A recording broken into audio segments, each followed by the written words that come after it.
Yours truly, an irredeemable deplorable. So Donald Trump was right from the beginning. He said they were spying on him and wiretapping him, and they made fun of him, and they ridiculed him, and condemned him, and belittled him. They were willing to lie and cheat in a way that America has never witnessed before. Why? Because they think they know better than we do. Because in their sanctimonious, condescending world, we know nothing.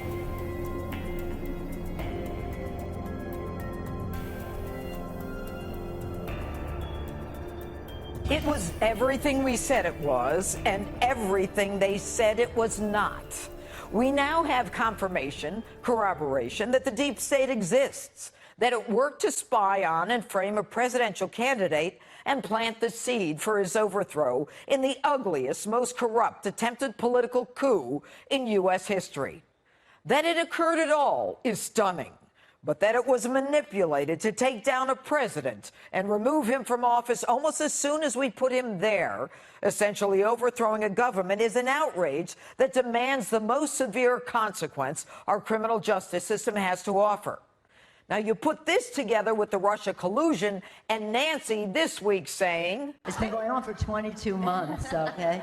2.5 years. That's right, Nancy, and you still haven't come up with a real reason to impeach him. But you radicals are dug in on getting rid of Donald Trump, and since you can't find anything real, you make stuff up at a whack-a-mole speed. So... the Inspector General decides the opening of the investigation into whether individuals associated with the Trump campaign were coordinating with the Russians, dubbed Crossfire Hurricane, was legitimate and commenced without bias. But almost immediately, Attorney General William Barr and United States Attorney John Durham begged to differ, saying, quote, "We do not agree with the Inspector General report's conclusion as to predication in how the case was opened. The Comey FBI Counterintelligence Division believes they can investigate anyone based on what someone heard in a bar and then run with it. But these guys, they didn't just run with it. They took every left turn and ran every red light in their effort to get their man." And although the warrant was to surveil American citizen Carter Page, in truth, Page was nothing more than the window through which to view and investigate Donald Trump. Thereafter, every one of the 17 errors that the Inspector General identified was indicative of the desire to get Donald Trump to continue spying and wiretapping. That's right, I said it, spy. The IG confirmed confidential human sources, CHS, were used. Notice I used the plural. There was more than one spy. And we are not just talking about wiretapping now, for which we now know there was no basis because the dossier paid for by Hillary Clinton with money laundered through the law firm and Fusion GPS, written by a foreign agent, Christopher Steele, based on sourcing by an individual who told the FBI on 3 separate occasions it was exaggeration, it was hyperbole, he never expected it to be printed.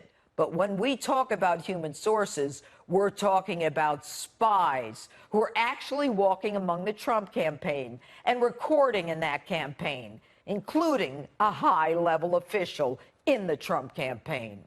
So, if the premise of the investigation was that the Russians may be infiltrating the Trump campaign, why not tell the American presidential candidate? Hell, the same FBI told Dianne Feinstein they believed the Chinese were infiltrating her ranks, but they don't alert a presidential candidate? My. Could it be as simple as the FBI treats Republicans as the enemy and the Democrats as part of the home team? And even more sinister is that the target, ladies and gentlemen, really wasn't the campaign. The target was Donald Trump himself. Carter Page was not the man they were interested in. He was the vehicle through which they could watch and listen, or so they thought. Now, the IG admits there were significant inaccuracies and omissions and that agents failed to meet their basic obligations. He made clear, the IG, that every step of this operation was briefed up to the highest level of the FBI. That be Comey. They found there were, quote, so many basic and fundamental errors made by 3 separate handpicked teams on one of the most sensitive FBI investigations. There was a failure of not only the operational team, but the managers, the supervisors, and the senior officials in the chain of command. So what do you think the chances of that are? Do you really think that there is no bias when everyone on 3 different experienced teams, all supposedly smart, all make the same mistake, all against Donald Trump? A primer. Every FBI agent is smart. They are trained. Every one of these agents had years of law school training, courtroom experience. The chances of every one of those getting every one of the 17 mistakes wrong that work in their favor against Donald Trump is slim to none. And it ends up in a 4-letter word: bias. And although Cardinal Jim Comey says, "I feel vindicated," the truth is that even dull, dry Horowitz makes the truth clear. You know, I think the activities we found here don't vindicate anybody who touched this. Okay. So Donald Trump was right from the beginning. He said they were spying on him and wiretapping him, and they made fun of him, and they ridiculed him, and condemned him, and belittled him. And although his law enforcement terminology may not have been on point, he was right, wasn't he? And every one of the 17 errors identified by the IG going against the president and in favor of the radical leftist ideologues indicate no conclusion other than bias. Strzok and Page are the premier examples. Quote, "He's an effing idiot." Quote, "He's never going to become president." No, we'll stop it. And so they created their insurance policy just in case he actually got in. And after he won, they texted each other, "I figure I need to brush up on Watergate." No bias? The only reason there's no bias is because no one admitted to bias. It's about testamentary and documentary evidence of bias. But it's now up to the United States Attorney to draw a conclusion as to whether or not the 17 separate errors, the violation of FBI regulations, the stunning irregularities, the failure to identify wrongdoing in their own ranks amounts to bias, and even worse. Jim Comey actually lied, what a shock, and said to our own Brett Baer that the dossier was but one piece of the mosaic of evidence presented to the FISA court. Baloney! When we now know that it was the only piece. They knew it was written by Trump-hating Christopher Steele, paid for by Trump-hating Hillary Clinton, actually denied by the source who allegedly gave Steele the fraudulent information in the first place. Now, Andrew McCabe, the other hater who put the team together, was a Clintonite who got money from the Clinton Foundation for his wife's Senate campaign.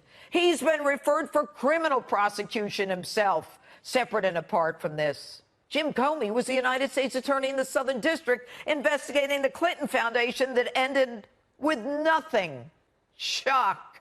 The bottom line is the violation of FBI regulations, the stunning irregularities, the failure to identify wrongdoing in their own ranks is a textbook example of illegality.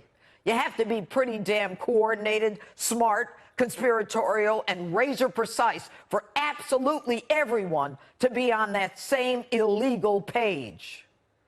They were willing to lie and cheat in a way that America has never witnessed before. It was an all-out effort by what was once the most esteemed law enforcement agency in our country to take down the man 63 million Americans put in the Oval Office. Why? Because they think they know better than we do. Because in their sanctimonious, condescending world, we know nothing. Their arrogance is only surpassed by their ignorance. They thought they could get away with it. They have not, and they will not. history will not look kindly on Cardinal James Comey, who has now surpassed J. Edgar Hoover as the most corrupt director of the Federal Bureau of Investigation in history. And might I add, no one deserves it more.